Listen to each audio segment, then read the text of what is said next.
Ya hadirin, mendengarkan dhamma pada waktu yang sesuai adalah berkah utama. Maka tiba saatnya kita mengikuti Dhamma Talk 3 Dasawarsa menjaga nyala dhamma dengan tema kebetulan atau kebenaran oleh Yang Mulia Bante Dhammasubho Mahatera dan akan dipandu oleh moderator kita Bapak Arya Wamsa Franky. Namun sebelum saya menghadirkan moderator kita hari ini, saya akan membacakan profil singkatnya. Pak Arya Wamsa Franky ini masih muda tapi prestasinya sudah segudang ya, dan dedikasinya untuk dhamma luar biasa. Beliau menempuh pendidikan pasca sarjana Psikologi Pendidikan Universitas Gadjah Mada Yogyakarta dan juga sarjana Matematika Universitas Gadjah Mada Yogyakarta. Kemudian beliau adalah seorang Dhamma Duta Widyasena Wihara Widyaloka Yogyakarta. Lalu mengikuti Vipassana Meditation oleh Bapak Satya Narayan Gunka dan Family Hypnotherapy Arisandi Surabaya, dan pernah mengikuti Pabaja Samanera di Wihara Mendut dan Biku Sementara 20 hari di Myanmar, serta mengikuti Ehipasiko Foundation Public Speaking untuk Dhamma Duta, serta pernah menjadi Wakil Ketua Pelajar Buddhis Bekasi Prabu, Ketua Widyasena Wihara Widyaloka Yogyakarta, Ketua Keluarga Buddhis Universitas Gadjah Mada Yogyakarta, Private Math Teacher di Columbia Math Course Klaten, Trainer Top Holiday Ibu Dr. Anda Lani Anggawati Klaten, Trainer Kids Camp Goodwill Jakarta, dan juga Kepala Sekolah SD, SMP, SMA, Litbang, dan HRD di Budi Utama Yogyakarta, serta Dhamma Leader Dhammayatra ke India, Nepal, Ehipasiko Foundation, dan CD Tour and Travel. Kemudian beliau juga pernah menerima penghargaan atas dedikasi dan pengabdian oleh Wihara Widyaloka Yogyakarta, Abdi Dhamma Sepanjang Hayat oleh Ehipasiko Foundation, Misi Filantropi Indonesia memberi seminar dan konsultasi bagi 1000 guru. Serta saat ini beliau adalah seorang Dhamma Duta, seorang suami dan ayah, serta penulis buku saku gratis, seorang educator dan terapis mental, dan Deputi Yayasan Pendidikan Meta Surabaya. Gak heran ya, sebanyak ini karena beliau memang adalah pembelajar sepanjang masa. Mari kita sambut moderator kita hari ini, Pak Arya Wamsa Franky. Kita biasain tidak cek ya, tapi cash. Karena katanya 2023 ini akan ada resesi ekonomi. Maka biasain cash daripada cek. Oke. Makasih kepada MC yang luar biasa yang telah memperkenalkan saya. Sebelum saya duduk, saya ingin menghormat dulu kepada para biku atau biku sangga yang sudah hadir. Kemudian ada Samanera dan Silacarini. Lalu kepada para pejabat ya. Kemudian tadi kita dengar juga ada anggota dewan dan dia beragama Buddha. Anggota DPRD, Komisi B, dan juga Ketua DPD dari Partai PDI, Partai Demokrasi Perjuangan. Kemudian tidak lupa Pembimas Agama Buddha, Pak Satimin. Dan tentu yang tidak kalah kita perlu hormati adalah para sesepuh Dhammadippa yang sudah duduk di sana dan di sini gitu ya. Selamat malam AI, Susu, luar biasa perjuangan kita, dan hari ini kita boleh tepuk tangan yang meriah untuk Wihara Dhammadippa Surabaya. Wah ya. Oke, tadi Pak Satimin sudah membuktikan ya bahwa suara itu baru 10 orang dari 700 ya Pak Satimin ya. Sekarang kita tes, mari kita muliakan Guru Agung kita dengan Namo Buddhaya. Baru 50 Pak Setimin, Namo Buddhaya. Turang 49, Namo Buddhaya. Memang segitu mungkin Pak. Umat kita ini tenang, tidak berisik dia, nggak suka ganggu, ya, sukanya menenangkan diri, ya, nggak apa-apa lah. Cukuplah, lumayan naik ya Pak Satimin ya, dari 10 jadi sekitar 5.000 tadi ya. Tepuk tangan lagi buat kita semua. Ya biasanya moderator tuh import, ya karena habis pandemi ya, wihara juga mikir-mikir kalau import ya. Akhirnya datanglah yang lokal. Yang lokal yang paling dekat ya dari sekolah Meta ya. Saya sendiri, Frankie ini salah satu moderator yang tidak bisa diimpor dan tidak bisa diekspor ya. Jadi lokal, ya, istilahnya interlokal gitu ya. Jadi mohon maaf kalau saya tidak terlalu baik jadi moderatornya, tapi lebih baik dari yang ada. Wow gitu ya, oke. Ya Bapak Ibu, saya pengen sebelum kita mulai, karena saya punya panggung itu 5 menit, sisanya bante gitu ya. Saya harus dapat panggung ini. Maka tolong bantu saya ya, dengan cara angkat tangan aja. Bisa angkat tangan kanannya? Oke, lambaikan. Oh bagus sekali, sekarang tangan kirinya, lambaikan, yes hipnoterapi saya berhasil ya. Itu bagian dari hipnosis, kata orang begitu. Tapi saya nggak menghipnosis Bapak Ibu sekalian, karena saya yakin Bapak Ibu karena sangat tenang tadi ya. Semua calon, bukan hanya calon bodhisattva ya, paling dekat tuh calon penghuni alam dewa gitu ya, sehingga tenang gitu ya. Tapi jawab pertanyaan saya sederhana aja. Bapak Ibu yang setuju angkat tangan gitu ya. Yang setuju angkat tangan. Kita tes dulu.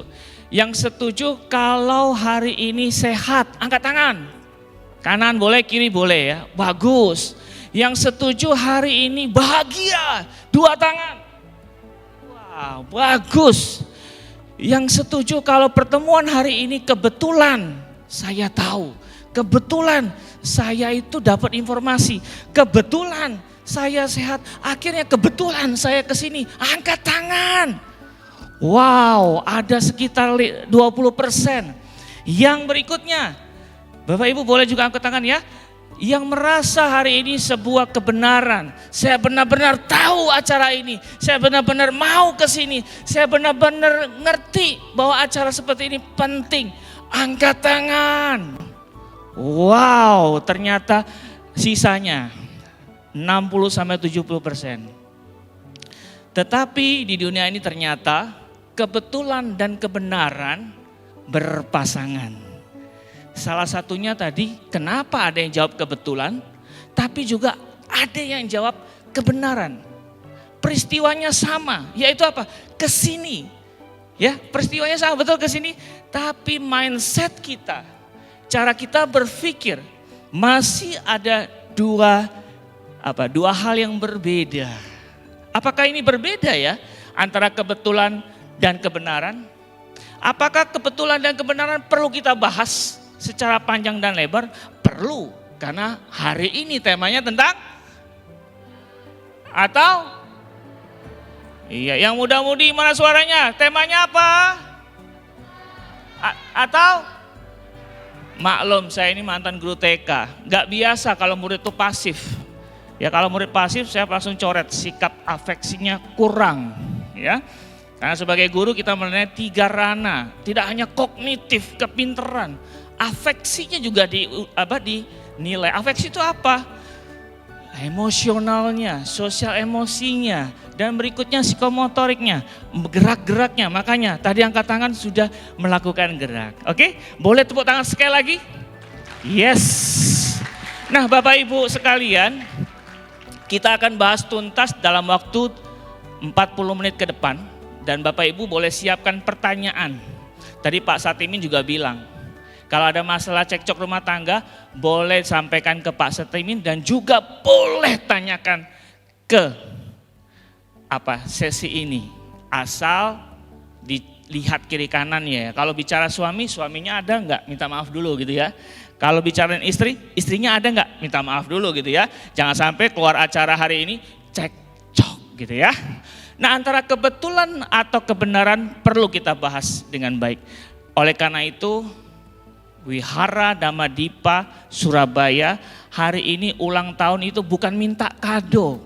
Karena budaya Buddhis itu give, beri, and then receiving, baru nerima.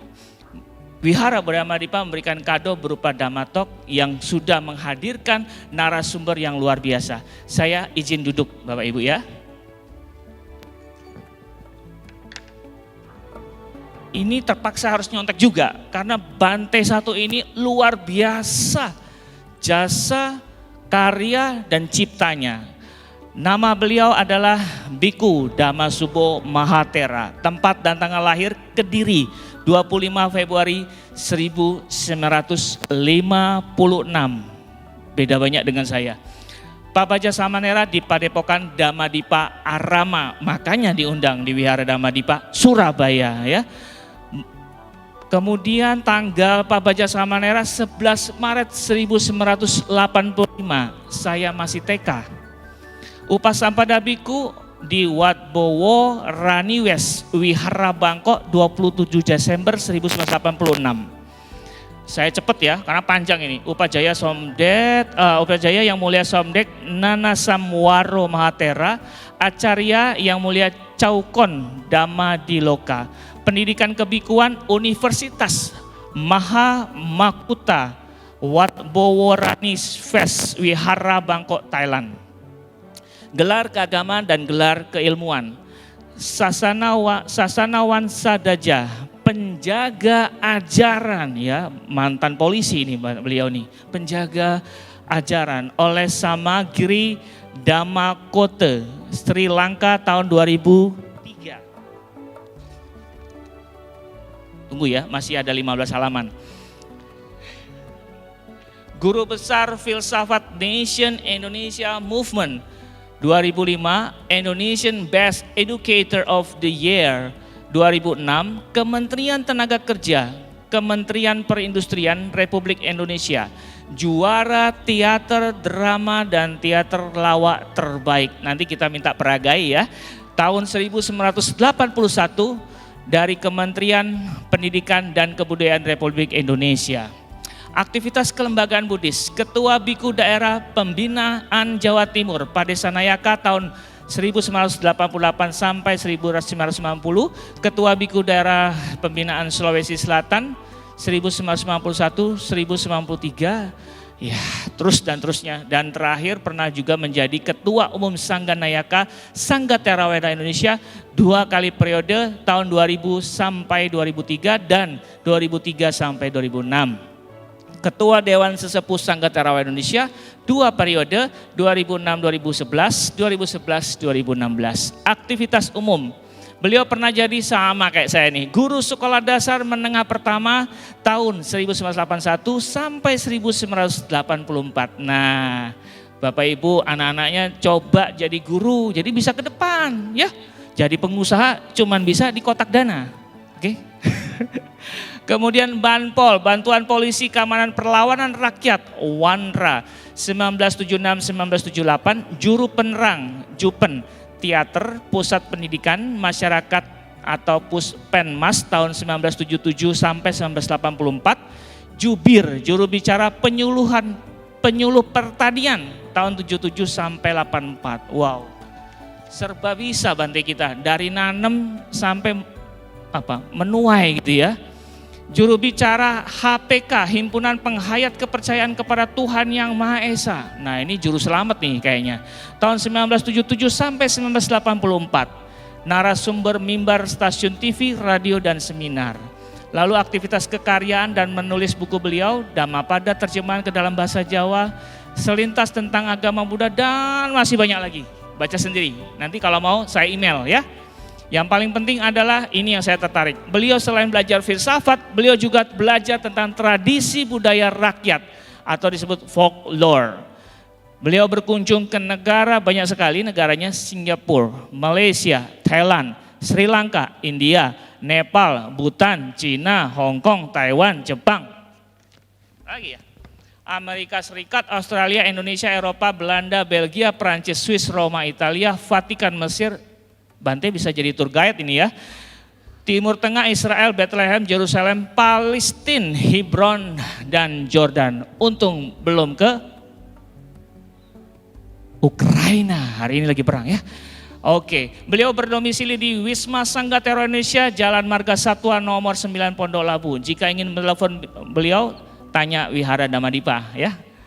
Oke, mari kita berdiri menghormat beliau untuk hadir di panggung yang istimewa ini. Bante Dhamma Subo. Bandami Bante. Ya, para umat yang mau berdiri silakan berdiri. Yang mau duduk silakan duduk gitu ya. Oke, Bante silakan. Ya, agak rileks ya, jangan terlalu tegang ya. Kalau tegang itu nanti pulang mumet ya. Karena kita mau belajar, katanya kalau belajar tuh biar cepet tuh rileks Bante, bener ya Bante? Oke Bante, baiklah Bante, dalam waktu sekitar 30 sampai 40 menit Bante.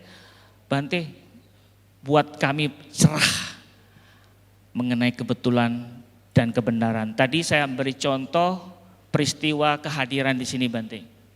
Jadi ada umat yang menjawab sekitar 20% mengatakan kebetulan Bante ke sini. Jadi mungkin lewat Mecure, apa itu ya? Datang gitu ya, kebetulan gitu ya. Tapi ada juga umat sekitar 60-70% lebih yang mengatakan ini adalah kebenaran. Saya benar-benar tahu acara ini Bante. Nah, kedua hal ini apa perlu kita bahas Bante? Dan kalau kita bahas untuk apa Bante? Makasih Bante, silakan. Merdeka! Merdeka!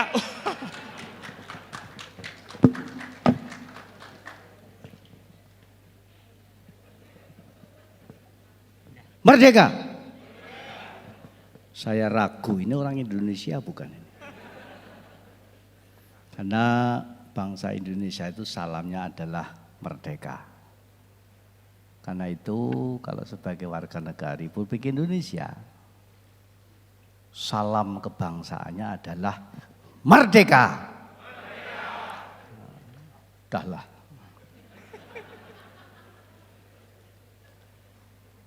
Bapak Ibu sekalian,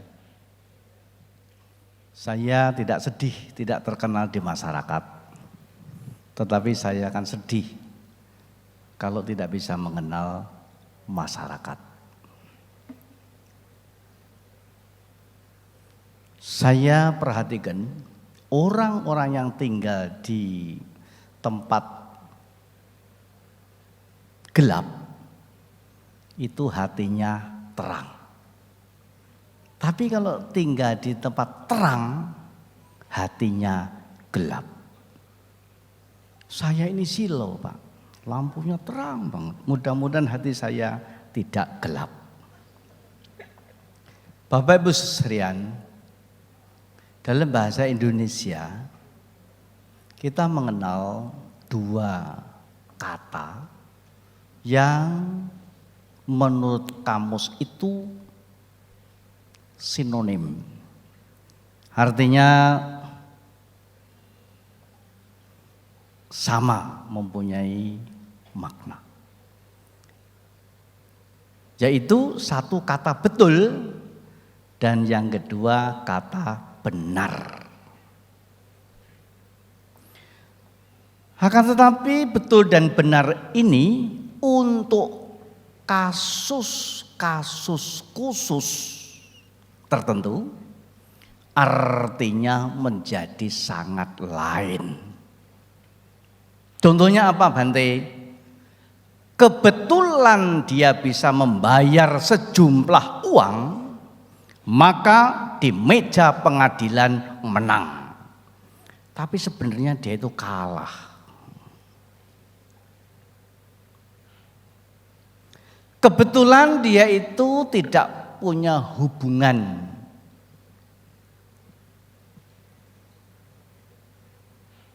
darah, tapi mempunyai hubungan telepon.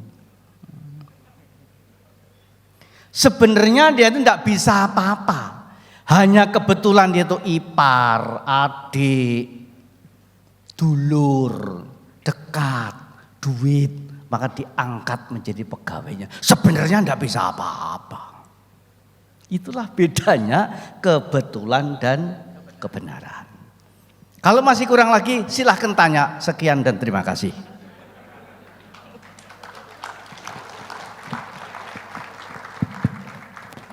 Ini tarifnya harus besar ini. Karena Bante bicaranya lebih sedikit dari saya. Oke. Saya tahu kalah honor.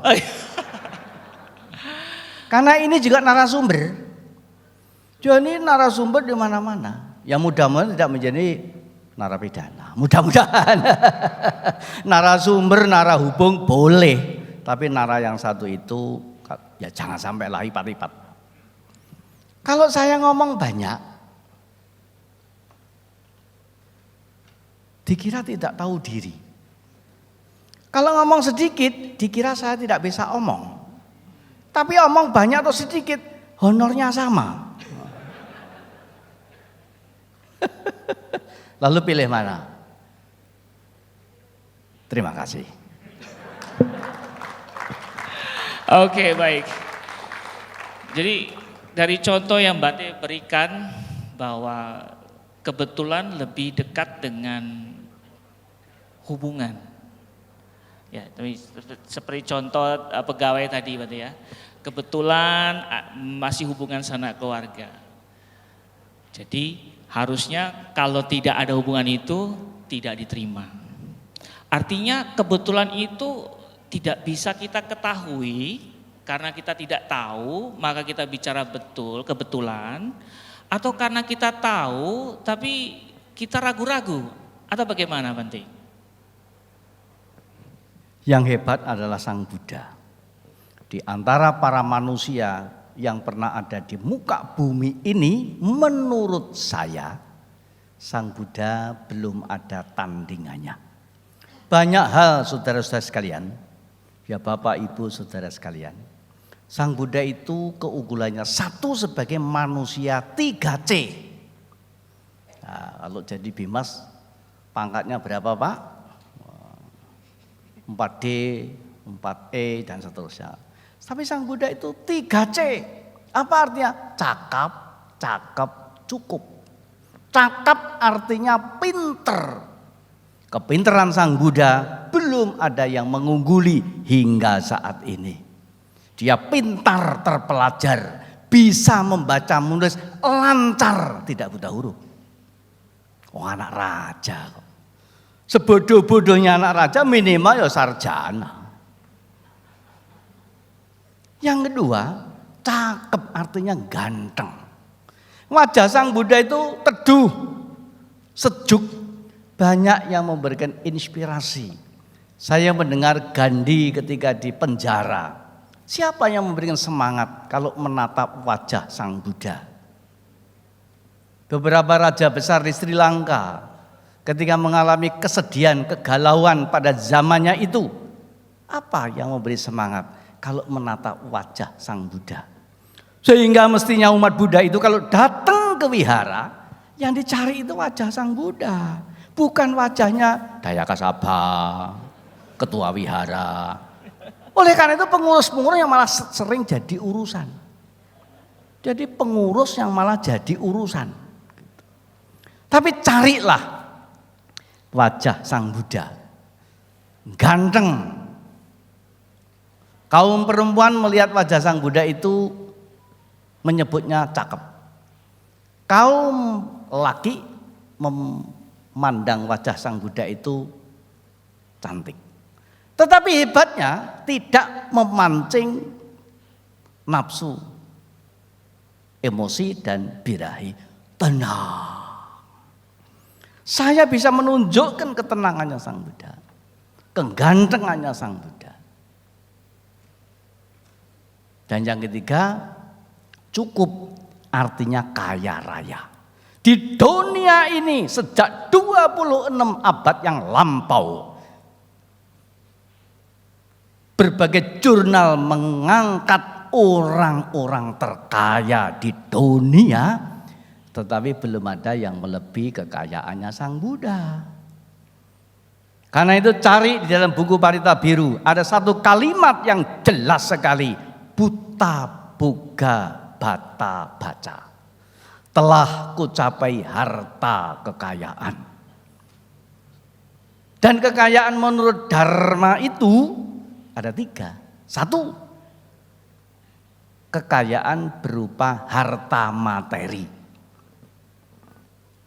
yang bertumpuk-tumpuk itu. Yang kedua adalah harta ilmu, yang pinter itu.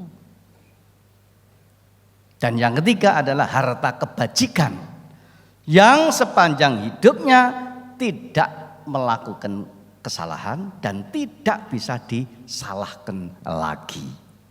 Ini terbukti. Buktinya apa?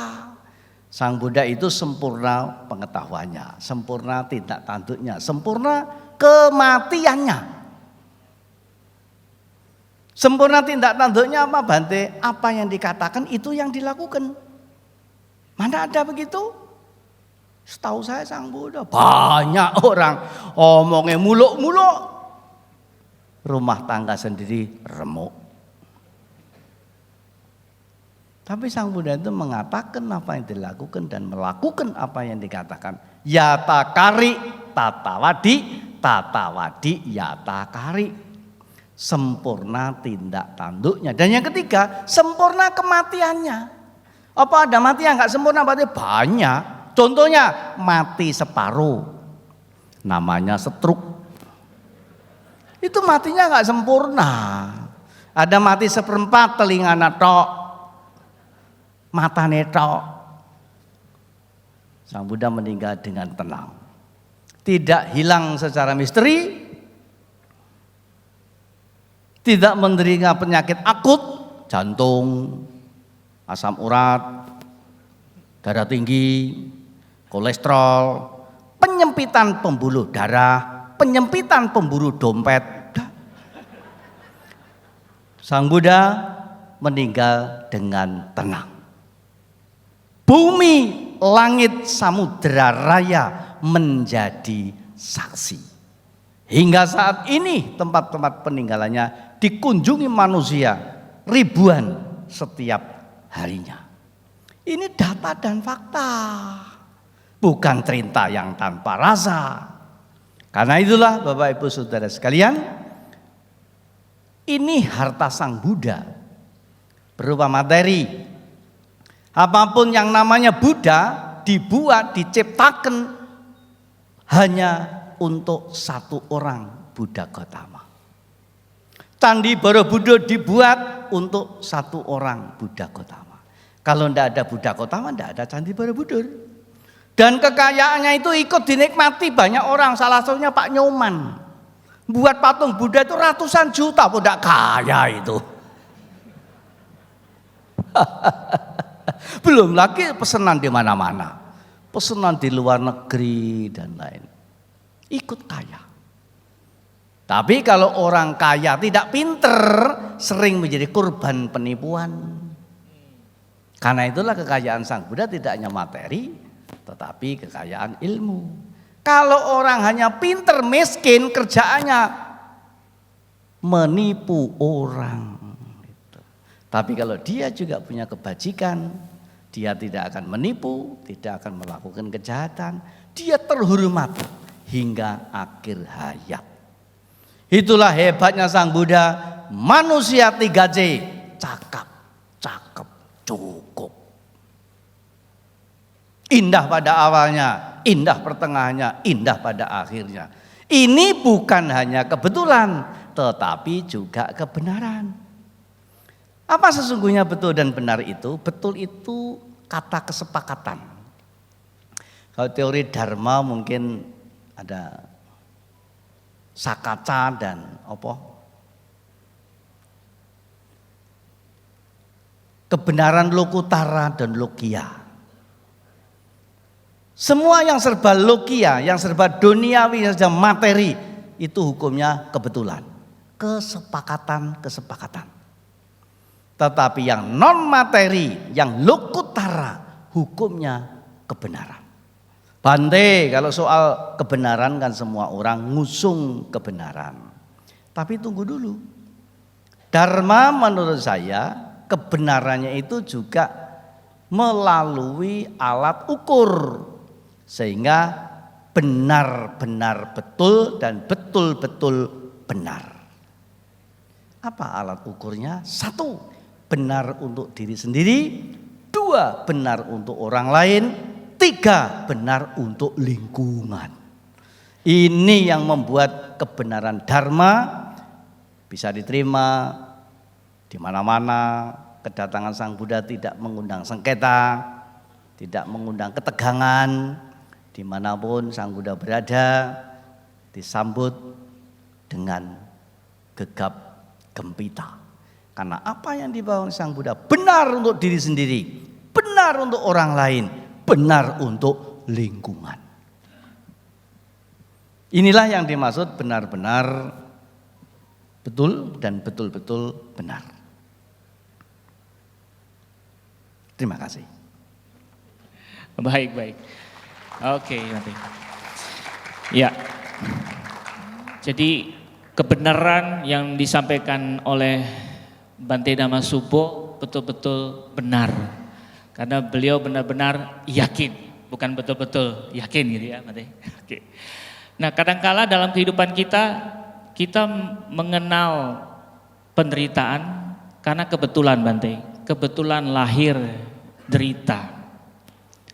Akhirnya menemukan kebenaran, Bante. Kadang-kadang malah lebih sulit, Bante, kalau kita menerima kebenaran secara langsung benar, Bante. Tapi lewat kebetulan dulu, Bante. Kebetulan lewat lihat Bante Dhamma Subbo ceramah, wow, akhirnya jadi kebenaran. Nah, perjalanan kebetulan apakah demikian, Bante? Maksudnya perjalanan sebuah kebenaran apakah harus lewat kebetulan dulu, Bante? Nah, ini biar rumit ya. Orang yang guyu ya guyu dewe. Bapak Ibu Saudara sekalian. Karena itulah apa yang dibangun Sang Buddha itu menurut saya yang pertama adalah berupa tekstual. Yang kedua adalah kontekstual dan yang ketiga adalah situasional. Kebenaran dan kebetulan itulah berazaskan pada hukum. Maka ketika Sang Buddha menyampaikan dharma ini, apa pesannya? Oh, para murid, Frankie gitu. Apa yang disampaikan Sang Buddha itu adalah berupa hukum. Karena hukum netral, tidak berpihak. Dan apa yang disampaikan Sang Buddha yang berupa hukum-hukum itu terdiri dari 3 otoritas. 1, namanya hukum adat. Yang kedua, namanya hukum negara. Dan yang ketiga adalah hukum alam semesta. Apa maknanya? Hukum adat itu dibuat oleh individual. Siapa orang yang suaranya paling kencang, paling banter, paling ngeyel di tempat itu, akhirnya diikuti oleh sekitarnya. Karena kalau tidak diikuti menjadi bencana. Punya suami yang tunduk sama istri karena istrinya ngeyel. Bener toh? Itu bukan kebetulan, kebenaran itu. Saya ngomongin banter itu salah satu korban.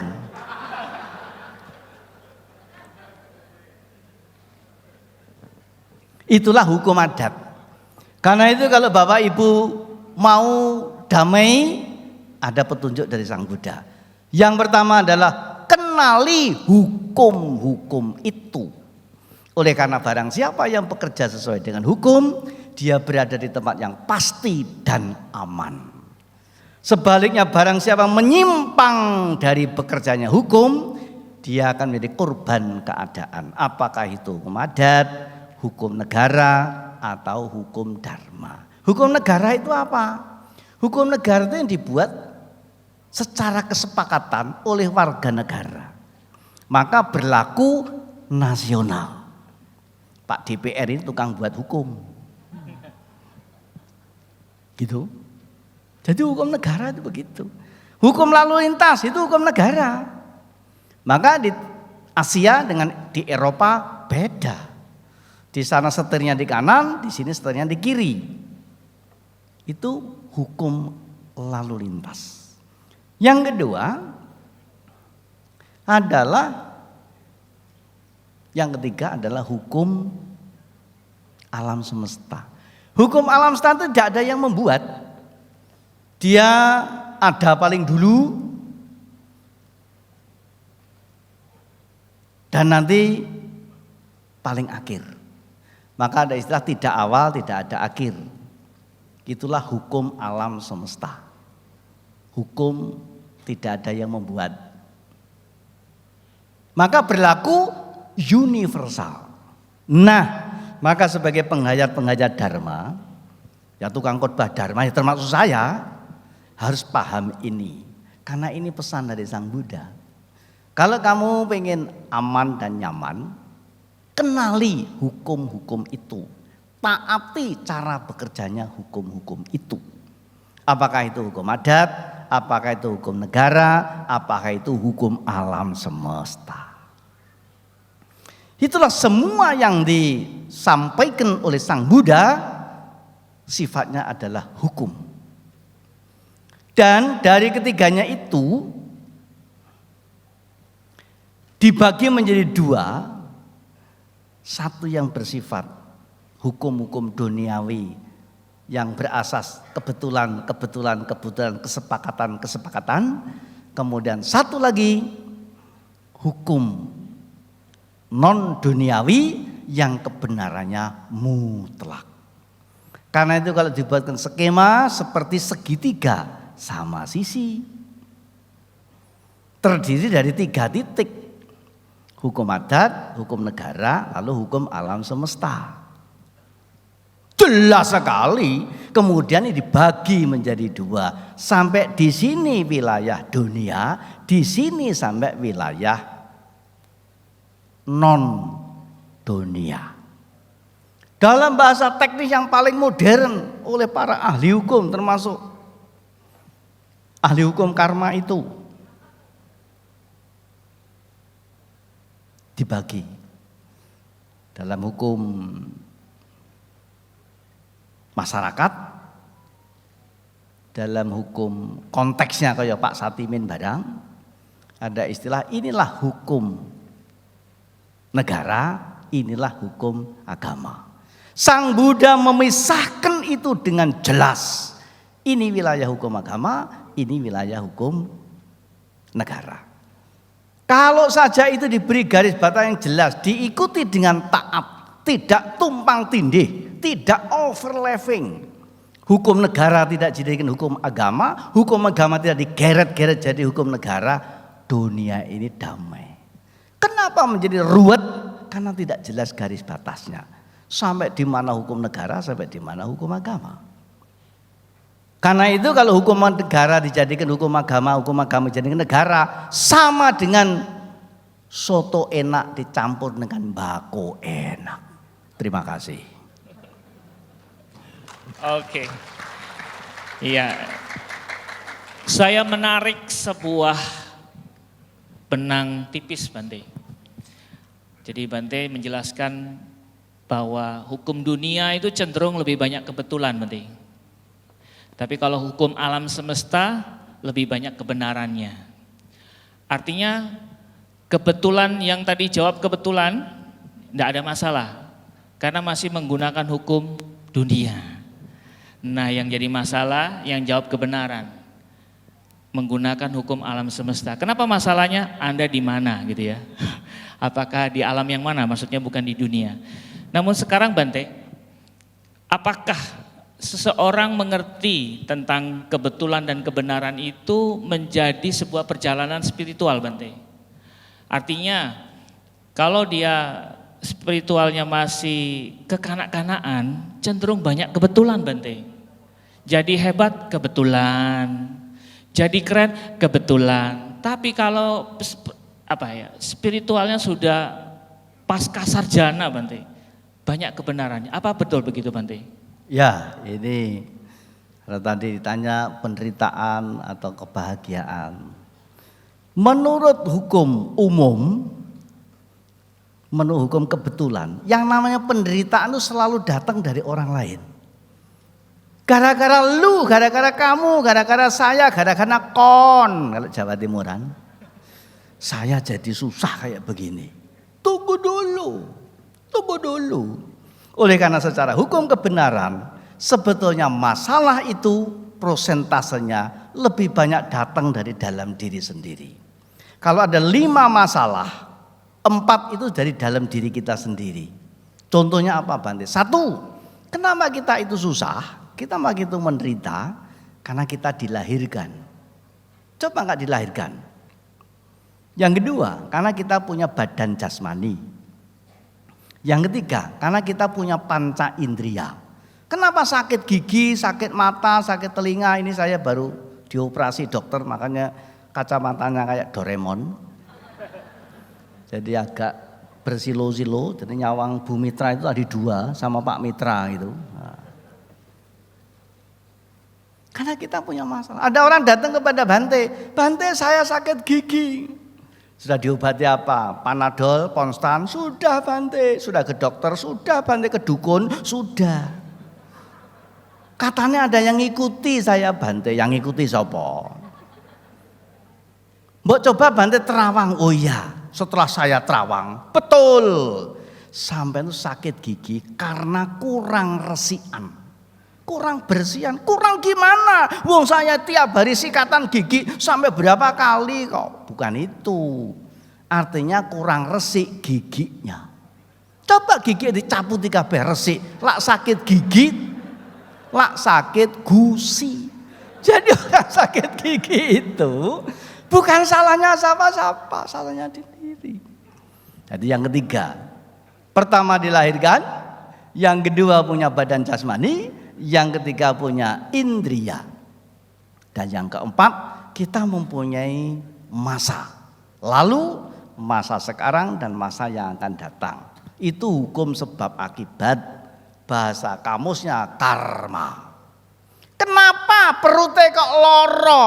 Kakean sambel.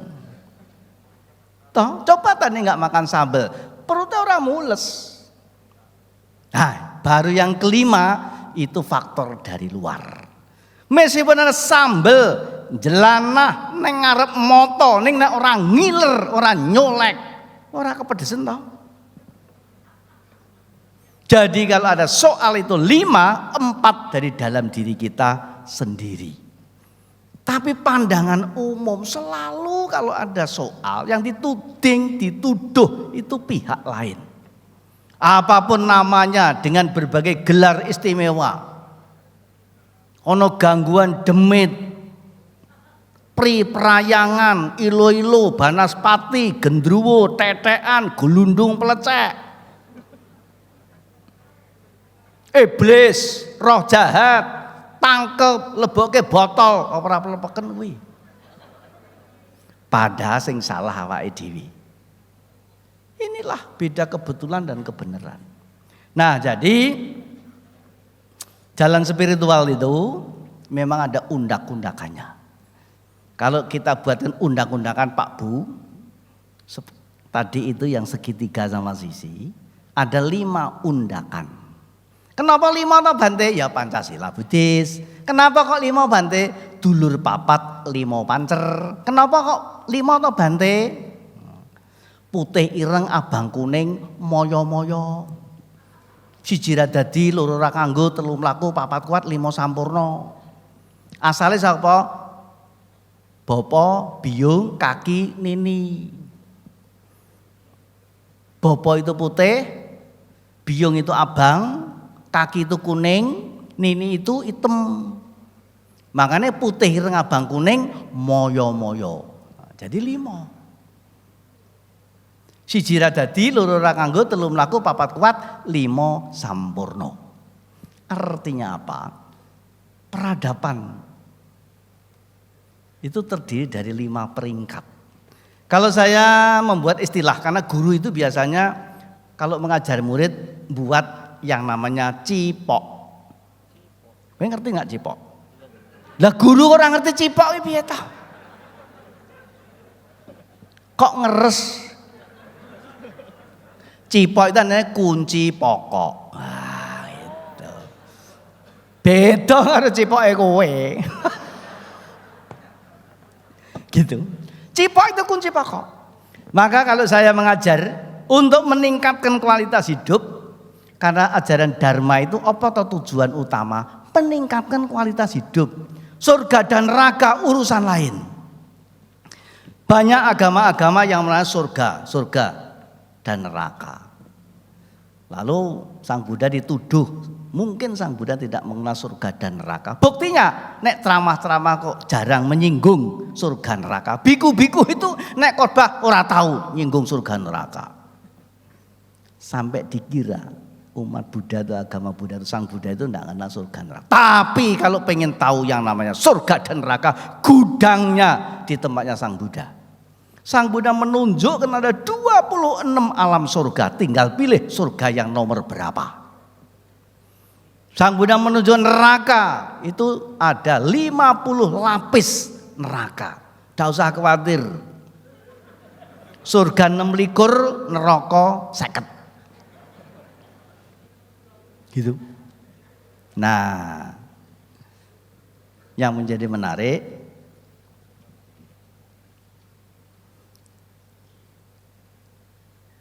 ajaran Sang Buddha itu tujuan utama adalah meningkatkan kualitas hidup. Kalau enggak meningkat, mendingan tidak usah beragama. Karena kadang-kadang atau akhir-akhir ini agama itu dibawa-bawa. Karena beda Tuhan, beda agama, beda majelis, beda kedudukan, beda pendapat, sudah dijadikan alat sengketa. Sampai itu dimoderasi agama zaman Pak Basuni dulu. Kita sebut saja semua salam-salam agama. Tapi nanti lama-lama negara kita jadi negara agama. Nah, karena itulah kita sebagai bangsa Indonesia yang beragama, kalau kita keluar dari tempat ibadah masing-masing, jadilah warga negara Republik Indonesia dengan salam merdeka. Gitu.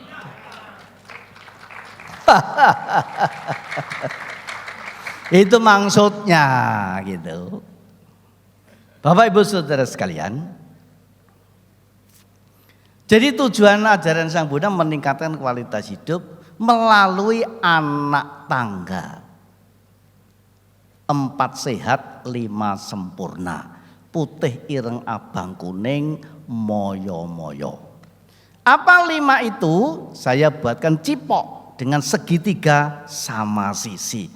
Kalau diiris-iris secara horizontal, itu akan menjadi volume atau jumlah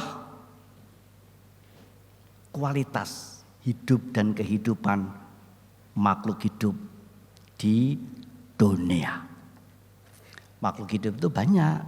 Karena menurut Sang Buddha, makhluk itu pada 2 jenis, upadinaka dan saupadinaka. Artinya apa? Minta keterangan sama Yang Mulia Bante Santacitu yang memang ahlinya. Upadinaka dan saupadinaka adalah makhluk hidup dan makhluk mati. Tok. Ciri-cirinya apa? Hidup bergerak, mati tidak bergerak. Makanya nek wong mati ora obah, nek obah ngedeni bocah. Nah, kemudian diiris-iris. Cipoknya adalah yang pertama adalah seksual. Yang kedua intelektual. Yang ketiga adalah finansial. Yang keempat sosial. Dan yang kelima spiritual. Ini tidak ada yang kebetulan. Harus benar-benar diupayakan untuk bisa menaiki anak tangga. Sampai tadi naik ke sini harus dengan kebenaran. Harus dengan benar menginjakkan kaki menaiki anak tangga. Baru sampai pada tingkat keberapa. Apa itu seksual? Karena hidup itu atau makhluk hidup itu pada dasarnya adalah hanya makan, minum, tidur, berkembang biak. Tok. Tidak ada yang lain. Karena itu kalau sampean pengen meningkat kacak karo lainnya, harus mengenal namanya intelektual, belajar ilmu. Kaya Sang Buddha yang pintere ra ilok-ilok kae. Wong saya ndak sehebat belajar Sang Buddha ya wis pintere kaya ngene.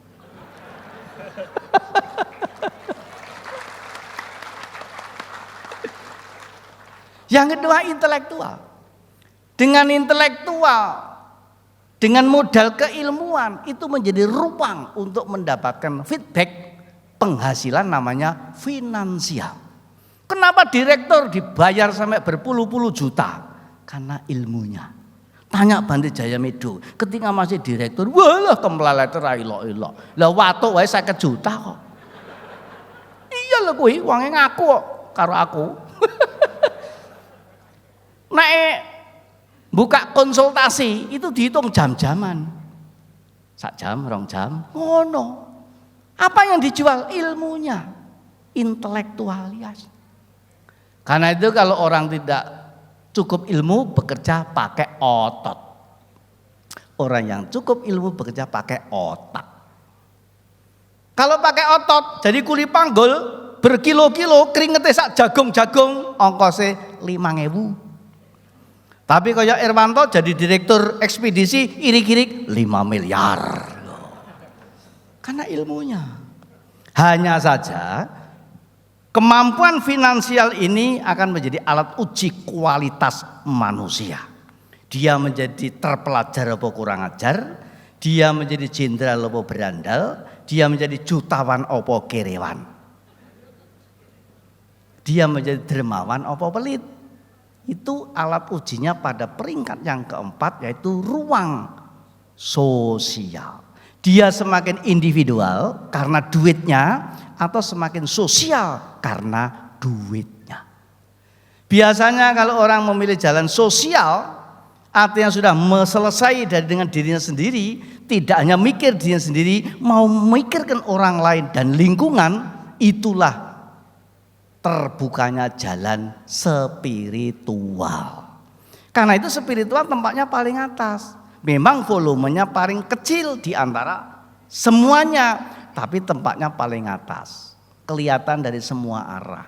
Coba Bante-Bante ini sudah spiritual, maka tempatnya tersendiri dan terhormat, kadang-kadang lebih tinggi. Kalau khotbah saya diganjeli kaca, begitu masuk dimonggo-monggo ketika jadi Bante, karena spiritual. Ketok kok ngendi-ngendi kemlelet, gitu.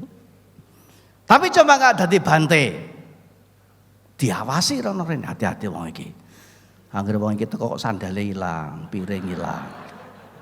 Itu Mas. Karena itulah spiritual bukan kebetulan, tapi kebenaran. Kebetulan dia ngerti ilmunya. Lalu dengan benar-benar dia mau menapaki jalan anak tangganya. Jadi orang ono sing kebenaran, ora ono sing kebetulan. Wah, dadi biku kebetulan, dadi MC kebetulan, dadi narasumber kebetulan. Ndak. Ini benar-benar diupayakan. Kalau awak dhewe ora pinter ra diundang rene lho. Betul. Benar. Gitu ta, Bu? Pak? Nah. Nggih ta? Setuju? Besok undang neh ya. Wong undang Bante gratis kok. Meng kaya ngundang jahe langkung. Teko ora diundang, mulai ra diterke. Kulo dhek iki numpak sepur dhewe emple. Ora diragati apa-apa karo panitia ki. Tenan lho iki sumpah lho. Ya ini orang ngrasani atau nyindir. Nah, ya mudah-mudahan besok tiketnya diganti, gitu kan? Ini orang jaluk meng pantes-pantes kalau dikasih ya alhamdulillah, kalau tidak dikasih masalah. Itulah Mas yang namanya dunia spiritual. Karena itu logo Buddhis stupa, segitiga sama sisi, bukan bulat. Loh kok ada yang bulat Bante? Ya itu cakra. Cakra itu roda yang terdiri dari 8 jari-jari. Roda itu ana veleke, ana cukline, rajine, lalu ana ase. As kuwi karo roda diwenehi let jenenge gotri. Apa itu gotri? Nyonggone antri. Lalu as bos karo gotri karo velek disambung ruji. Kenapa ruji? Dirut-rut dadi siji. Kenapa jenenge roda? Loro-lone kudu padha. Nah, mula dipasang nang sepeda sebab kuwi asepe wonten sing gadah. Nek motor asepe nang ngisor, nek sepur asepe nang dhuwur. Lah kek wong asepe metu mbokong. Itu artinya. Jadi itu bisa diterjemahkan kabeh secara kebetulan dan kebenaran.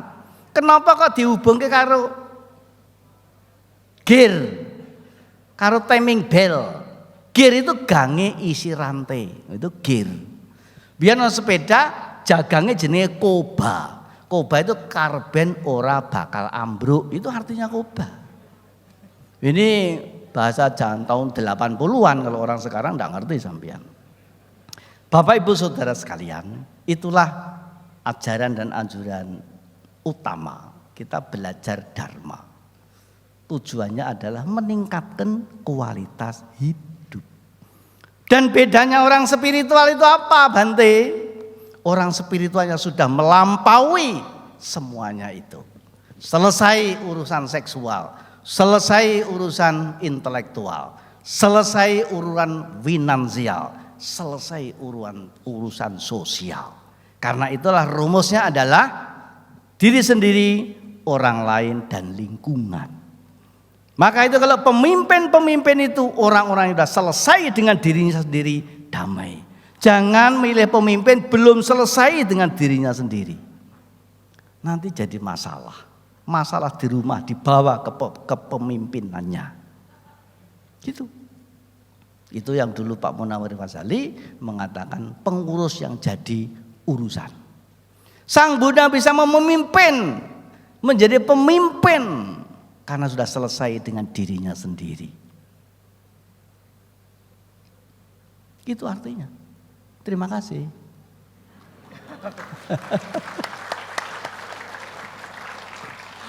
Baik. Ini jauh lebih jelas lagi bahwa sebuah kebenaran itu perlu daya upaya tadi Bante katakan dan bukan lagi urusan kebetulan. Nah, saya mengundang Bapak Ibu yang masih bimbang, masih ragu karena tujuan hari ini tadi Bante menggarisbawahi sering sekali belajar dhamma itu untuk meningkatkan kualitas hidup. Silakan Bapak Ibu jika ingin ada pertanyaan kami berikan kesempatan dan ini salah satu upaya moderator menjaring pertanyaan ya gitu ya. Oke, ada? 1, 2, 3. Ada orang nggak Bante? Ada yang mau bertanya? Ya ini terus terang ya Pak. Ini sebenarnya ini problemnya orang-orang yang dari tutor atau narasumber di panggung. Biasanya dipandu atau dilengkapi oleh para kameramen, lalu masang lighting. Dia hanya pengen gambarnya bagus lalu dikasih lampu yang terang. Tapi itu menyiksa buat saya. Dulu saya dengan Pak Johan Effendi, Menseknes, Menteri Sekretaris Negaranya Gus Dur. Kita diundang besaan di ITS. Pak Johan itu hampir ambruk loh di atas panggung. Gara-gara apa? Ini lampunya dimatikan. Lalu orangnya naik panggung dipandu sama itu. Apa? Follow. Wah ini Pak, kena ini peteng dedet loh. Nyawang ketok sampean ra ketok, ini lanang wedok ra ketok. Tenan iki. Nek ora percaya rene kabeh. Ayo rene kabeh, nak bubar tusan. Tapi ini sedang bertentangan. Kalau saya protes atau minta mengubah lampu, tukang lighting nggak demen. Padahal dia dibayar sedang saya ora. Itu masalahnya. Biar gambarnya terang Bante. Tapi ya itu, kita itu blereng. Kalau bahasa Belanda kunonya jenenge blereng. Ndak ketok blas kayak. Kalau mau indah, lampunya harus dari atas Pak. Kaya nang studio TV. Boleh sampai 5.000 watt. Tapi dari atas, jangan dari front, menyiksa Pak. Setengah jam neng kene iki lho menderita nih. Tenan iki, ora percaya kowe rene. Kebetulan Bante ini Bante. Lah ini kebetulan atau kebenaran, apa kebetulan yang dibetul-betulkan gitu. Oke. Gitu. Baik, Bapak Ibu, ada pertanyaan? Ada ya? Oke. Sebutkan nama suami kalau yang istri ya. Oke, sebutkan nama, asal, dan pertanyaannya singkat. Silakan. Ya, selamat malam, Namo Buddhaya Bante. Selamat malam semuanya. Nama suami saya Bapak Salimun. Jadi yang mau saya tanyakan adalah Bante. Wah, Bapak pandemi. Yang mau saya tanyakan Bante, bagaimana menerapkan untuk meningkatkan kualitas hidup di dalam keluarga? Karena untuk bisa meningkatkan diri sendiri gitu ya, dan meningkatkan orang lain serta meningkatkan lingkungan untuk diterapkan di dalam keluarga. Itu aja Bante, terima kasih, Namo Buddhaya. Oke, kita tampung dulu Bante ya, biar nanti bisa. Oke, dari Bapak baris kedua ini, tolong kru depan, yang depan. Saya lihat yang depan dulu. Ya, depan ini donasinya banyak ya, jadi kebetulan ditunjuk duluan gitu ya. Kebetulan saya lihat yang ini, maaf Pak, nanti gak dapat bagian Pak. Selamat malam Bante, Namo Buddhaya. Nama budaya. Perkenalkan saya Iman dari Medan. Siapa? Ya, Iman. Iman dari Medan? Ya. Oke. Saya sangat tertarik dengan yang Bante ceritain, yang tentang talkshow-nya, yaitu kita sebagai pemuda itu sangat pengen untuk hidup spiritualitas. Nah, untuk mencapai kualitas hidup menjadi seorang spiritualitas itu sangat susah Bante. Dan untuk sebagai pemuda itu apa yang harus kita lakukan untuk mencapai kualitas hidup itu sampai spiritualitas dengan 5 tahap yang tadi. Sedangkan kita seperti pemuda itu masih buta, misalnya buta hukum, buta tentang agama, masih mengapung itu. Jadi kita butuh pendampingan dan apa yang harus kita lakukan di lingkungan dan apa yang tidak bisa kita lakukan. Terima kasih. Namo Buddhaya. Oh, ini curhat. Pertanyaan mana? Pertanyaannya? Ya.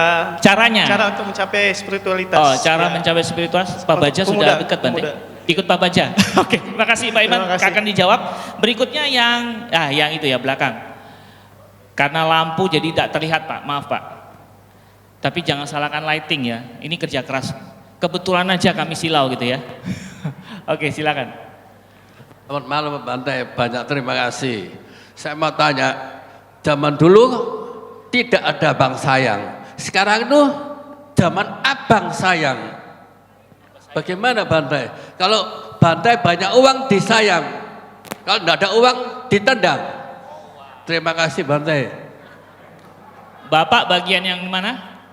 Saya dari Surabaya, saya Pak Puji Yasin Sutekno, nomor 7. Pak Puja. Pak Puji Yasin. Puji Asi, ya. Bapak bagian yang mana? Ditendang atau disayang? Oke. Saya mau tanya Pak Bante, bagaimana itu? Oke. Terima kasih. Baik, kita batasi 3 dulu. Nah, luar biasa nih pertanyaannya. Oke. Pertama, mengenai peningkatan kualitas keluarga Bante, dan diikuti dengan bagaimana seorang perumah tangga ini bisa menjadi spiritual supaya tidak ditendang gitu Bante, maksudnya gitu ya. Kita bungkus dalam satu pernyataan. Silakan Bante. Ya. Jadi Sang Buddha itu dalam menjalankan hidup itu sebenarnya ada rumus yang jelas. Jadi kalau ada orang hidup itu merasa hampa, kosong, tidak ada tujuan, itu belum menemukan cipoknya. Karena Sang Buddha itu jelas kok memberikan itu. Jadi kalau boleh saya pinjamkan sebuah istilah seperti kurikulum, seperti jenjang. Apa yang kita akan capai? Bolehlah dimulai dari kesenangan, kebahagiaan, ketenangan, kemudian kebebasan. Dan bebas itulah spiritual. Makanya Bante-Bante ini kan orang bebas toh, menentukan dirinya sendiri bisa. Beda dengan sampean yang masih digandoli sama anak istri. Ini Bantenya itu orang bebas. Mau pergi pagi, siang, sore bisa. Kayak Bante Wir itu keliling Indonesia itu, wah sampai supirnya momrot itu. Tapi coba Irwanto, kaya ngae Irwan Pontoh barang ngae arep lunga-lunga gampang ra iso. Gandoli karo mbok wedok. Gitu. Mengapa? Ya karena semua itu sudah dilampaui. Senang. Itu menjadi target yang pertama. Siapa tahu yang tidak pengen hidup senang, tapi saya harus lengkapi, senang melihat orang lain senang. Jangan senang melihat orang lain susah. Itu namanya gangguan neurotik. Ada orang yang susah melihat orang lain senang karena dia sendiri tidak pernah senang. Ada yang lebih heboh, sudah dirinya susah masih menyusahkan orang lain. Dharma jelas, senang, bahagia, tenang, lalu bebas. Ya kayak tadi itu. Untuk mencapai pada tingkat spiritual, ya kita meningkatkan hidup, belajar keterampilan. Itu bedanya orang sekolah, orang belajar. Orang dulu kira sekolah itu untuk hidup, tidak. Yang bisa untuk hidup itu keterampilan, bukan kepintaran. Banyak orang yang pintar secara ilmu, gelar ekonominya berjejer-jejer, tapi disuruh dagang merugi, bahkan bangkrut. Sedangkan embok-embok di pasar, encek-encek di pasar, dia tidak pernah sekolah, tapi bisa menjadi laupan.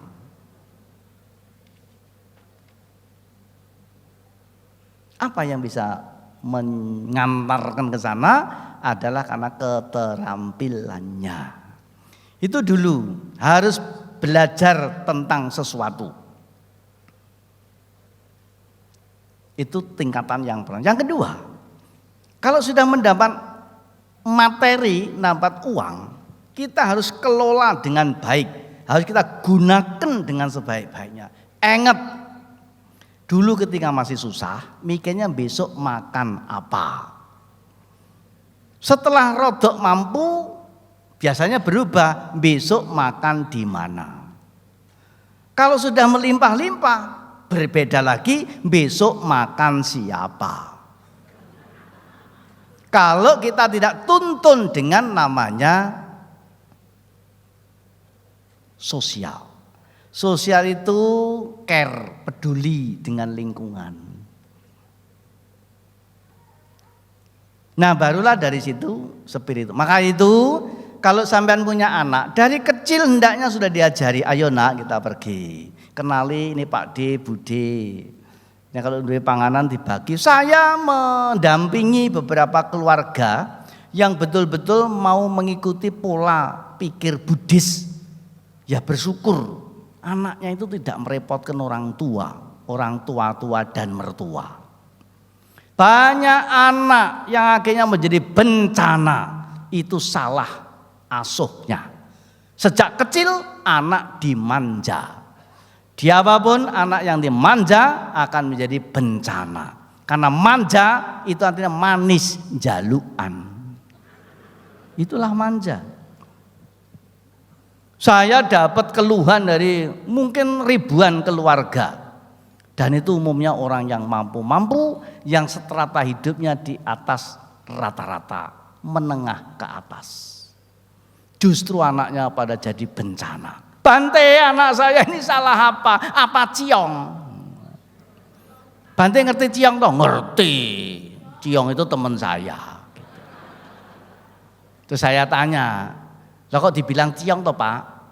Memang anaknya itu sionya apa? Sionya kelinci. Lah bapak kerbau. Lah ibu kambing. Lah ini kambing menikah dengan kebo. Nah ini yang jadi anaknya kelinci, tidak ada ketemu udah. Gitu.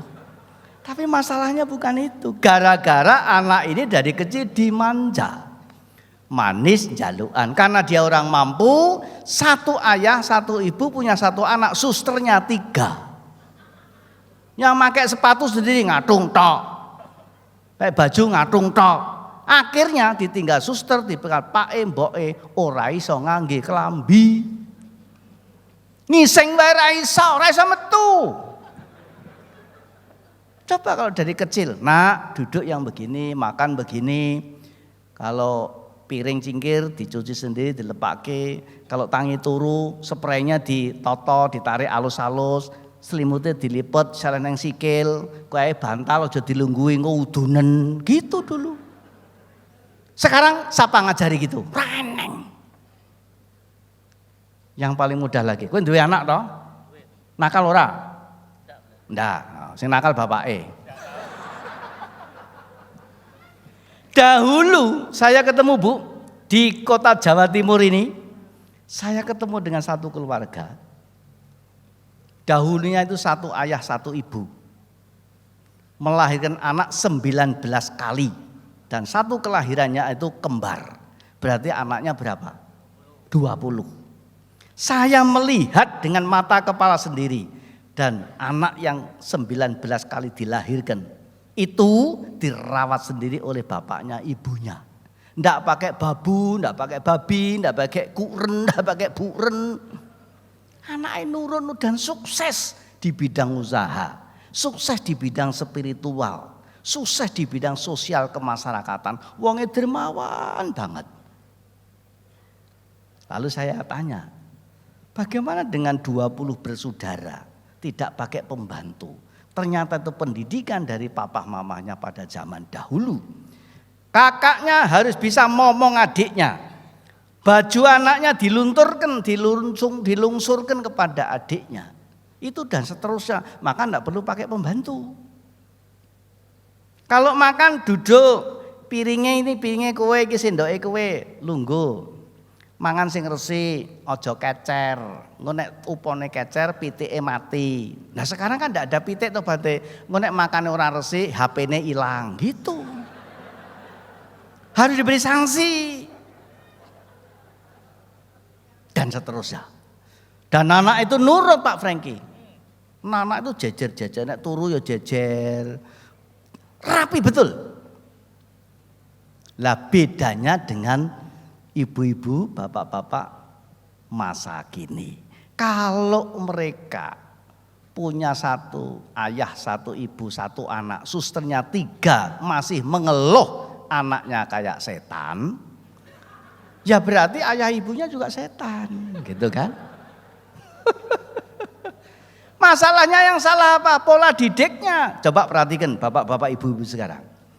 Kalau lihat ada ibu, mama, atau suster memberi makan anak-anak, biasanya anak tidak disuruh duduk, anak diikuti jalan kemana sambil dikasih makan.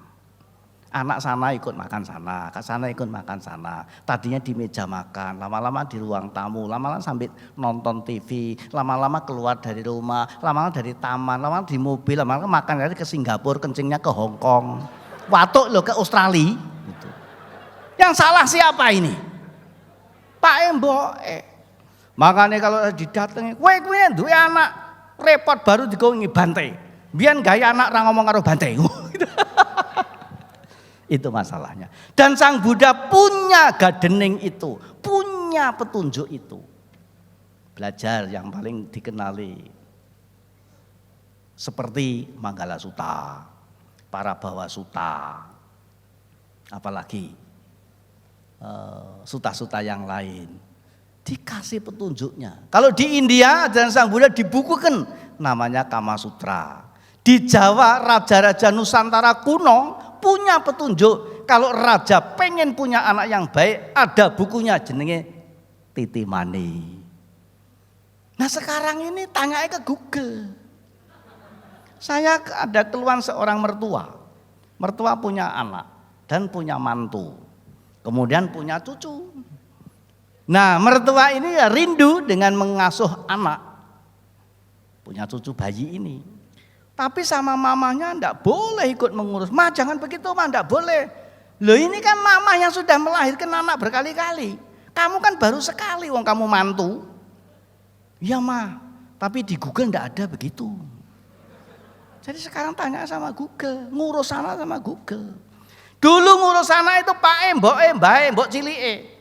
Selain mengasuh, juga mendidik, membina, mengarahkan. Jadi guru. Nek makan diomongi hahaha. Ngadus biur siram bayem. Ilang bacang sawane kari gedene. Arep turu dilelo-lelo. Lelo ledek lelo ledeng wis menengo anakku si kuncung. Embo emu lagi adus menyang kali. Wis menengo anakku si kuncung. Anak yang rewel itu bisa liep-liep. Karena ternyata secara ilmu biologis ini radar. Kalau rambut itu dilus-lus wongnya damai. Karena itu nanti kalau bapak ibu rewel, elus-elus kena aneh. Ora percaya tekok ada Pak Satimin. Loh, habis buka biro pertanyaan rumah tangga atau tadi. Itu. Nah yang salah siapa? Sekarang kalau ngopeni anak itu statusnya bekerja. Suster-suster masih usia dolan, usia bekerja. Bukan mengasuh anak. Jadi lek ngedusi anak targetnya selesai. Bukan bagaimana memahami tentang mandi, tentang makan. Dan itulah harus dididik melalui waktu ke waktu. Nah, caranya bagaimana? Beri contoh. Karena itu Sang Buddha cara mengajar menggunakan 3 bahasa. 1 bahasa lisan, 2 bahasa tubuh, yang ketiga bahasa simbol. Ini penting. Dan itu yang hilang di masa kini. Bahasa lisan ini memang hanya 20%. Tapi bahasa tubuh 70%. Orang bisa dikenali terpelajar apa kurang ajar dari caranya duduk, caranya berjalan, caranya senyum, caranya kedip mata. Ngene iki sono artine lho. Ngene-ngene no itu ilang ngono wis mlebu hotel ngendi. Ngono ngene-ngene tok ya. Jadi bahasa tubuh itu 70%. Bahasa simbol itu 10%. Dan itulah yang membuat ajaran Sang Buddha meskipun dalam 300 tahun tidak didokumentasikan dalam bentuk apapun bisa bertahan karena ajaran yang dilaksanakan. Jadi kalau bapak-bapak ibu-ibu pengen anaknya jadi, beri contoh. Orang yang cukup perintah. Ajaran Sang Buddha bukan perintah, bukan larangan. Karena itu di kamus Buddhis tidak ditemukan jalani perintahnya, jauhi larangannya, tidak ditemukan menurut saya. Kalau yang lain menemukan ya syukur gitu. Tapi saya tidak menemukan. Karena ajaran Sang Buddha bukan perintah, bukan larangan, tetapi pernyataan. Bukan jangan berbuat jahat, tapi tidak melakukan kejahatan. Lah karena itu kadang-kadang bapak-bapak gagal mendidik anak hanya perintah.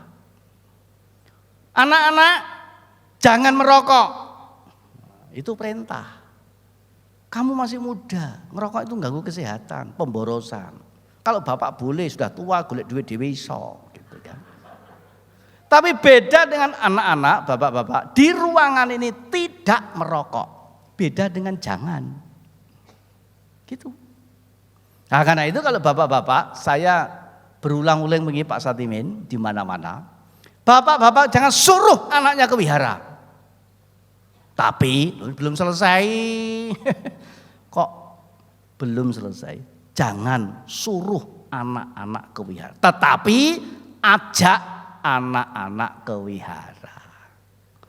Kalau ngajak itu bareng, kalau nyuruh kon lunga dhewe. Gitu. Jadi kalau pengen anak-anak enggak hilang saka wihara, ajak. Ayo nak, ini hari Minggu kita pergi. Harun nak, ini pindah patah. Harun nak, ini dana kepada Bante. Kalau anak diajari dengan begitu secara konsisten, nanti kalau bapak enggak ngajak, ganti anaknya yang ngejak bapaknya. Boleh dibuktikan, rapatnya gaya anak neh. Dan diajari sesuai dengan usulan saya ini. Enggak percaya teko karo aku. Nah, itulah caranya membentuk. Jadi kalau ibu tadi, bagaimana Bante? Ya diberi contoh dari Pak Mbok gitu. Nah tadi bagaimana caranya mencapai? Ya harus ditapaki tangga demi tangga. Pikir Buddhis itu tidak loncat. Dalam bahasa desa mungkin sampai kelingan dengan yang namanya dayoe teko, beberno kloso, kelasane bedah dan seterusnya. Pakakno asu itu runtut. Tapi wong Surabaya mungkin tidak ngerti, apalagi wong kutha. Ini dolanan desa tahun zaman Jeng Sunan Kalijogo. Tidak pernah loncat, dayoe teko, beberno kloso, kelasane bedah, tembelen jadah, jadahe mambu, pakakno asu. Berapa langkah itu? Runtut. Enggak akan dia dayoe teko, pakakno asu, reneng gitu.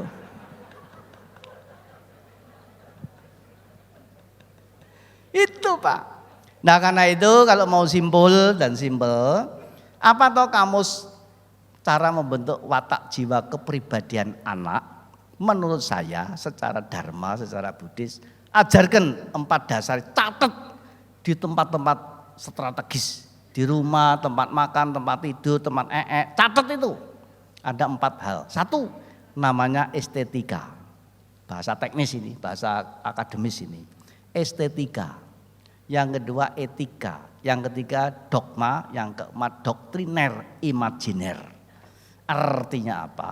Estetika itu berbasis seni keindahan. Ajarkan anak-anak itu dengan berbasis keindahan. Contohnya apa tadi? Nek turu nak, tangi turu selimutnya ditarik, spraynya ditarik, selimutnya dilempit, bantalnya dilus. Ojo kok turu berangkat tidur kepala di timur, bangun tidur kepala di barat. Bangun tidur selimutnya muntir-muntir kaya tali kapal. Bantalnya ditinggal dengan lukisan peta Indonesia. Itu tidak mendidik. Kan ana pembantu toh, pembantu ya kan ngerjake liyane toh, nyetrika apa piye ngono sing bocah-bocah ora iso dhewe. Yang kedua adalah etika. Itu budi pekerti sopan santun. Nek teko nang ngene wong-wong kudu hati-hati dengan bahasa yang santun. Karena meh krasa pipis, aja Pak aku arepe nguyuh Pak, itu ora sopan. Lalu pakai apa ngomong wae nyanyi gitu. Dan anak nurut. Saya betul dapat kesaksian itu. Karena anak sering diajari kalau pergi kemana-mana, kalau mau pipis dia ngomongnya, "Mah, saya mau nyanyi." "Ayo sebentar, tak antar nyanyi." Ya gitu kan. Akhirnya anak itu menjadi kebiasaan dan mencatat. Begitu di rumah mamanya nggak ada, anak ini tidur sama bapaknya. Tengah malam dia bangun, "Pak, adik mau nyanyi." Ya. Ya Pak, bangun Pak, adik mau nyanyi. Lho bengi yahene kok nyanyi? Ya sesuk wae to. Besok ta nanyine. Ora Pak, pengen nyanyi Bang. Ya wis kene nyanyi ning tulinge bapak. Orang dulu itu begitu diajari etika. Diajari keindahan. Yang paling umum. Coba wihara, rumah. Jadi tempat-tempat umum itu. Di depan pintu biasanya sekarang ini jadi tempat penyimpanan atau pembuangan sandal. Pada sandal itu bisa dirapikan di kanan kiri pintu. Saya kalau masuk ke wihara sandal berantakan, sebelum masuk tak toto dhisik. Aku ra izin kok. Wong ini pendidikan harus diberi contoh kok. Umat jangan Bante jangan. Ini hak saya. Saya toto sana. Akhirnya enggak pekeu. Termasuk di Ngandat. Dulu-dulu karena sudah lama saya enggak ke Ngandat. Sandale biku, sandale mahasiswa sing ngarepe perpustakaannya serakan. Kayak TPA, tempat pembuangan akhir. Sama Bu Muntia, konangan saya noto sandal. Bante jangan. Tidak apa-apa. Tidak tahu sekarang masih rapi atau belum itu. Nah, di mana-mana begitu. Itu contoh yang paling gampang tentang keindahan. Kalau sudah berpikir indah, nanti berucap indah, bertindak indah. Yang kedua, etika. Itu pengendalian diri. Makanya biyen kalau bertamu ke tempatnya orang, tidak boleh kita nggeragas itu. Kita diajari dadi wong grapyak. Nah, nek bertamu dadi wong grapyak, ojo celutak gitu. Apa bedanya grapyak karo celutak? Nek pengen tahu undang lagi karena ini sudah malam gitu ya. Yang ketiga adalah dogma. Dulu saya biku baru ditegur sama biku senior saya. Buddhis itu enggak ada dogma. Jangan nyinggung-nyinggung dogma secara Buddhis. Nah ini, dan sejak itu saya ya ingat. Akibatnya apa? Liar. Karena apa? Karena tidak diajari dogma. Dogma itu artinya menurut saya adalah menumbuhkan rasa tanggung jawab penuh disiplin. Itu harus dibentuk, harus dipeksa. Kalau perlu diberi sanksi. Baru orang itu punya taat. Nah makanya kalau 3 otoritas ini sudah terbentuk menjadi watak jiwa kepribadian, dia berpikir serba indah, punya pengendalian diri ora sembarangan, kemudian juga taat dimanapun dia berada, dia akan menjadi manusia yang terpuji. Baru dibuka wawasannya.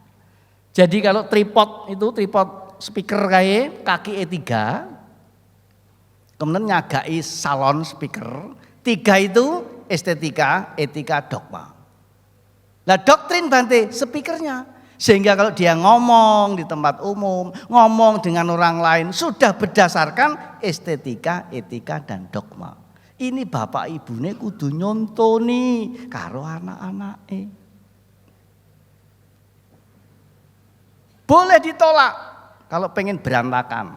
Boleh diikuti kalau pengen menjadi kemuliaan. Dan inilah cara Sang Buddha mencetak watak. Watak memang beda dengan watuk. Bedanya apa? Kalau watuk bisa disembuhkan, tapi kalau watak sulit diobati. Apalagi wataknya watuk-watuk. Maka Samanera Biku ini dibekali 75 sekia wata. Cara makan saja 30 item. Cara berpakaian pergi ke tempat umum 26 item. Cara ngomong senyum dengan orang lain 16 item. Cara melawan lingkungan milik bersama 3 item. Total 75 item. Itu berbasis estetika, etika, dogma, dan doktrin. Itulah makanya wataknya apa-apa. Makanya kalau saya lihat biku-biku yang tunduk lek makan ya rapi, ora glepotan, ora kececeran kaya ngono kae. Karena ada di situ. Ngono. Saya tinggal di satu wihara, 80 biku makan rano suarane. Jarum jatuh krungu, wong jarumnya sak glugu gedene. Lho saiki makan wong 5 kok perang kaya ramene kaya perang Ukraina karo Rusia. Klentang. Padahal ya biku-biku lho kuwi. Nah gitu. Nah itulah Pak, jadi basisnya apa? Apapun yang kita akan capai itu harus didukung dengan 3 usaha. Cara berpikir, cara berucap, dan bertindak. Sehingga tidak omdong, tidak omong doang. Dan itulah kalau pikiran, ucapan, dan perbuatan satu lini yang sama, jenenge jejeg. Jejeg itu tegak, sama, satu garis yang sama. Sehingga kalau orang jejeg itu disegani, dihormati. Itu sebabnya kalau dulu orang tua punya anak-anak, cukup dengan 1 jari. Wah, anak sudah, zaman saya, Pak Satimin, pokoknya wong sing rada tua-tua itu, orang tua dengan anak ndak perlu neko-neko, cukup 1 jari. Anak sudah, sudah dileker buntute. Anak sekarang, pedo meneh. Bapaknya, anaknya gini. Kenapa? Karena bapaknya ora jejeg. Apa sing diomongnya beda karo sing dilakoni. Lah nek ora jejeg miring. Sapa ta kuwi wonge ta? Kuwi ta. Lah wonge ngene ta. Nah, selesai sudah. Ya ta? Cocok ta? Tak gendong kemana-mana. Nah, itu Mbak Surip gitu. Baik, terima kasih. Oke, luar biasa. Tolong kita beri aplaus lagi ya, semangat. Yes. Dan 3 penanya tadi termasuk penanya yang pertama dan terakhir Bante. Karena waktu memisahkan kita, tetapi yang jelas nanti panitia sudah menyiapkan videografer ya. Tentu hari ini dokumentasinya bisa kita simak entah di mana. Mungkin di YouTube ya, atau mungkin nanti dibentuk DVD atau segala macam. Tapi yang jelas saya belajar malam hari ini, mungkin Bapak Ibu punya pembelajaran yang lain silakan.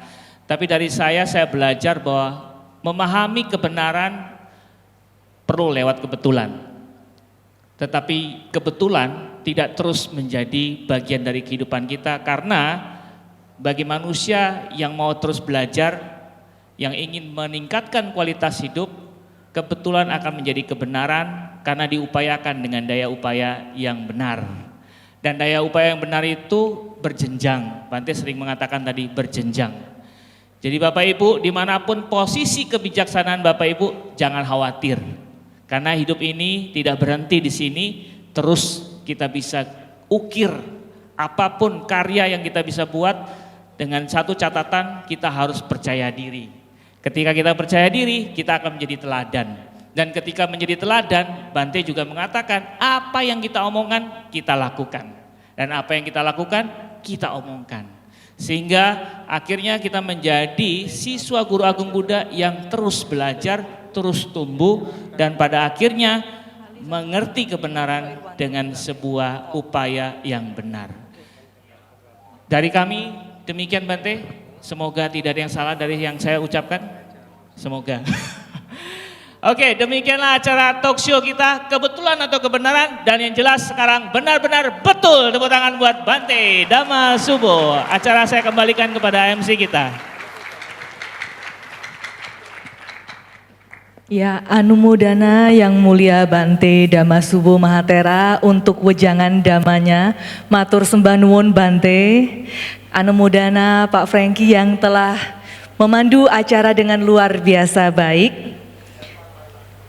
Dan terima kasih banyak telah menambah pemahaman kita semua tentang Dhamma. Semoga kita semua dapat mempraktekannya dalam kehidupan sehari-hari. Kepada Bante Dhamma Subbo dan Pak Franky kami mohon untuk tetap berada di atas panggung, karena Wihara Dhamma Dipa Surabaya diwakili Pak Ali Subanano akan memberikan cindera mata. Silakan Pak Ali. Ada Pak Ceng Hendra, temennya Pak Dr. Cahyadi. Jadi kita punya wihara Dhamma Dipa itu berangkat dari Jalan Telasih. Itu usahanya Pak Ceng Hendra. Itu boleh dikasih apa vandel selain Pak Dr. Cahyadi karena inisiatornya itu. Lalu penjaga namanya Sunari. Ada Sunari? Nah itu boleh itu dikasih. Pada waktu kita ketemu sama mendiang Edi Tunggeleng dari Makassar, keserasukan saya dengan Sunari itu. Jadi Edi Tunggeleng kerasukan demit di wihara itu Jalan Telasih dari jam 7 sore sampai jam 11 malam. Saya dialog dengan makhluk itu sampai gurunya pun datang dan marah-marah sama saya, mengancam, kamu ada urusan apa dengan Edi? Ini urusan saya. Wah. Dan beliau mengaku itu dugdennya karena dapat aduan dari anaknya. Ini cerita demit ini. Tapi akhirnya kita bisa negosiasi dengan bahasa rasa dari tensi yang tinggi sampai dia calling down, kemudian jabat tangan dengan saya karena beliau itu adalah mengakunya haji. Saya sampai ditawari untuk singgah ke rumahnya. Nanti kalau lewat rumah saya singgah yo. Lah Pak Haji di mana? Saya di Jombang. Terus itu alamatnya. Nanti kalau ada makam di situ tempat saya. Karena ini perdemitan gitu. Lah sanksinya itu Sunari itu gitu.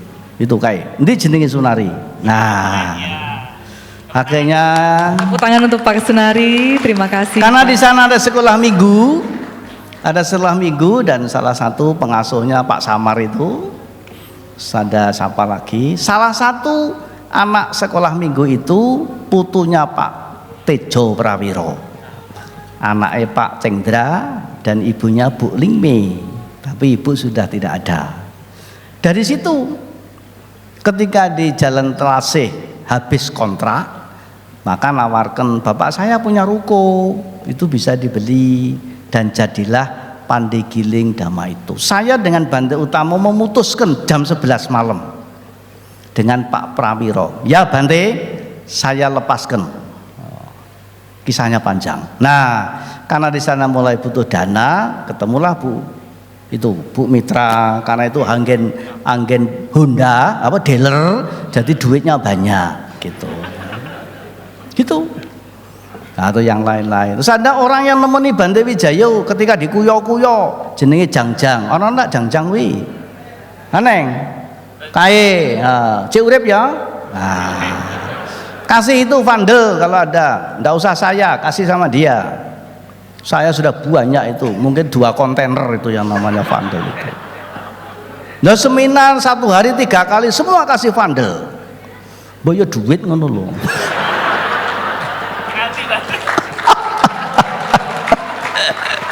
Loh saya itu seminar stres, yang stres malah saya. Jadi bagaimana mengatasi stres dengan potensi diri. Akhirnya saya yang jadi stres Pak. Ceritanya ini Pak Satimin, narasumber hebat-hebat. Pada saya juga tidak kalah ilmunya. Tapi ternyata begitu akhir acara, kanan kiri saya dapat angpau tebel-tebel. Lah saya tunggu sampai selesai, loh kok tidak ada apa-apa. Lah saya yang stres ini. Ini salahnya para biku. Karena dari dulu biku-biku itu sudah dibilang biku itu tidak boleh pegang uang, tidak boleh punya duit. Lah kemarin saya pindah pesawat dan pindah terminal dari Semarang, Jakarta, Lombok, dari terminal 2 ke terminal 1. Ternyata ditambah duit, bingung saya. Waduh, piye iki? Wah. Ya untung itu ada Kuijin yang menolong. Jadi itu mana Sunari, Pak Cengdra kalau ada, Ceng mana Ceng? Tidak ada, ya sudah. Itu adalah orang-orang yang mengawali Dhamadipa itu ada. Dan itu benar, saya saksi hidup gitu. Nah kebetulan sekarang diurus sama Bante Jayamedo dan timnya menjadi growing. Terima kasih. Terima kasih. Terima kasih Bante.